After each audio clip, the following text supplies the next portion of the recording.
Hello guys, welcome to Talkies Today channel. Hello guys, welcome back to talkies today channel. ఈ రోజు మనం లేటెస్ట్గా Sankranti festival సందర్భంగా release అయిన నవీన్ పోలిశెట్టి హీరోగా నటించిన అనగనగా ఒక రాజు సినిమా రివ్యూ ఈ వీడియోలో డిస్కస్ చేద్దాం. నవీన్ పోలిశెట్టి హీరోగా మీనాక్షి చౌదరి హీరోయిన్గా తెరకెక్కిన ఈ సినిమా ఫెస్టివల్ సందర్భంగా థియేటర్స్లో సందడి చేయనుంది. మరి ఈ రివ్యూ మన స్టైల్లో డిస్కస్ చేద్దాం. సో వీడియోలోకి వెళ్ళే ముందు మీరు మన ఛానల్ని ఫస్ట్ టైం చూస్తున్నట్టయితే ఒక లైక్ చేయండి, ఒక కామెంట్ చేయండి, అలాగే మన ఛానల్ని సబ్స్క్రైబ్ చేసుకోండి. చాలామంది మన ఛానల్ని సబ్స్క్రైబ్ చేసుకోకుండానే వీడియోస్ చూస్తున్నారు గైస్. మీరు సబ్స్క్రైబ్ చేసుకుని చూడడం వల్ల ఛానల్కి ఎంత ఎంకరేజ్మెంట్గా ఉంటుంది. సో సబ్స్క్రైబ్ చేసుకుని వీడియోస్ చూడండి. ఇంకా లేట్ చేయకుండా వీడియోలోకి వెళ్ళిపోదాం. Let's get started. ఇక ఈ సినిమా కథ విషయానికి వస్తే, రాజు ఒకప్పుడు బాగా ఆస్తిపాస్తులు ఉన్న కుటుంబానికి వారసుడు.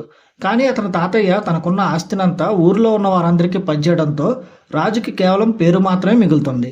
పోయిన గౌరవాన్ని, ఆస్తిని మళ్ళీ సంపాదించాలంటే ఒక బాగా డబ్బున్న అమ్మాయిని పెళ్లి చేసుకోవడమే మార్గమని రాజు అనుకుంటాడు. ఈ క్రమంలోనే అతనికి చారులత పరిచయం అవుతుంది.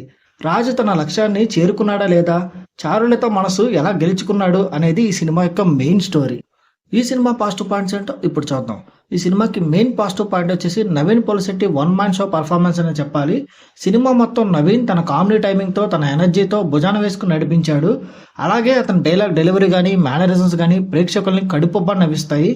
ఇక ఫస్ట్ హాఫ్ అంతా చాలా స్పీడ్గా, హిల్లేరియస్గా కామెడీ ఎలిమెంట్స్తో నడిచిపోతుంది. ముఖ్యంగా చమక్ చంద్ర కానీ, రావు రమేష్లు కానీ వాళ్ళ మధ్య వచ్చే సీన్స్ అయితే చాలా బాగా వర్కౌట్ అయ్యాయి. ఇక హీరోయిన్ మీనాక్షి చౌదరి చారులత పాత్రలో మీనాక్షి చాలా అందంగా కనిపించడమే కాకుండా నవీన్తో కూడా ఆమె కెమిస్ట్రీ చాలా బాగా వర్కౌట్ అయింది. ఈ సినిమా మైనస్ పాయింట్స్ చూసుకున్నట్టయితే ఈ సినిమా స్టోరీలో ఎలాంటి కొత్తదనం లేదు. గతంలో వచ్చిన చాలా సినిమాల్లోనే ఈ సినిమా కూడా ఉంటుంది. చాలా రొటీన్ ఫ్లాట్లో వెళ్ళిపోయింది. ఇక మంచి ఫస్ట్ హాఫ్ తర్వాత సెకండ్ హాఫ్ చాలా డల్గా నడిచింది. కొంచెం సాగదీసేసిన ఫీలింగ్ కూడా వచ్చింది. ముఖ్యంగా క్లైమాక్స్లో అయితే ఎమోషన్ సీన్స్ అసలు వర్కౌట్ అవ్వలేదు. చాలా ఫోర్స్ఫుల్గా అనిపిస్తాయి. ఇక ఈ సినిమా టెక్నికల్ డిపార్ట్మెంట్ చూసుకున్నట్టయితే ఈ సినిమాకి అందించిన సినిమాటోగ్రఫీ చాలా బాగుంది. విజువల్స్ అన్ని చాలా కలర్ఫుల్గా, సంక్రాంతి పండుగ వాతావరణాన్ని రిచ్గా చూపించారు. ఇక ఎడిటింగ్ విషయానికి వస్తే ఫస్ట్ హాఫ్ ఎడిటింగ్ చాలా బాగుంది, కానీ సెకండ్ హాఫ్ ఇంకొంచెం బెటర్గా ఉండుంటే బాగుండేదన్న ఫీలింగ్ అయితే వచ్చింది. ప్రొడక్షన్ వాల్యూస్ చాలా బాగున్నాయి. ఇక మ్యూజిక్ విషయానికి వస్తే పాటలన్నీ బాగున్నాయి. బ్యాక్గ్రౌండ్ స్కోర్ కూడా కామెడీ సీన్స్ని బాగా ఎలివేట్ చేశాయి. ఇక దర్శకుడి విషయానికి వస్తే నవీన్ పోలిశెట్టి ఎనర్జీని ఎలా వాడుకోవాలో బాగా తెలుసుకున్నారు. స్టోరీ పాతదైన కామెడీ ఎలిమెంట్స్ మిక్స్ చేసి హ్యాండిల్ చేయడంలో కొంతవరకు సక్సెస్ అయ్యారు, కానీ ఎమోషనల్ సీన్స్లో మాత్రం కొంతవరకు తేలిపోయారు. ఇంకా ఓవరాల్గా చూసుకున్నట్టయితే ఈ అనగనగా ఒక రాజు అనే సినిమా ఒక డీసెంట్ టైం పాస్ ఎంటర్టైనర్ అని చెప్పొచ్చు.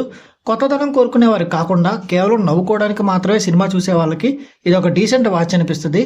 నవీన్ పోలిశెట్టి గారు వన్ మ్యాన్ షో చేశారు. ఆయన టైమింగ్ కానీ, ఆయన కామెడీ కానీ ఈ సంక్రాంతికి ఈ సినిమా ఆకట్టుకుంటుంది. ఈ మూవీకి మన టాకీస్ టుడే ఛానల్ వాళ్ళు ఇస్తున్న రివ్యూ రేటింగ్ 2.75/5. ఇది నా ఒపీనియన్ మాత్రమే. ఈ సినిమాని మీరు ఆల్రెడీ చూసినట్టయితే ఈ సినిమా మీకు ఎలా అనిపించింది అనేది కింద కామెంట్ సెక్షన్లో మెన్షన్ చేయండి. ఇంకా ఎవరైనా మన ఛానల్ సబ్స్క్రైబ్ చేసుకోకపోతే ఇప్పుడే సబ్స్క్రైబ్ చేసుకోండి. వీలైతే పక్కన బెల్ బటన్ కూడా ప్రెస్ చేసి పెట్టుకోండి. ఇది వాళ్ళ వీడియో గైస్. మళ్ళీ ఇంకొక మంచి వీడియోతో మీ ముందుకు వస్తాను. Thanks for watching. జై హింద్.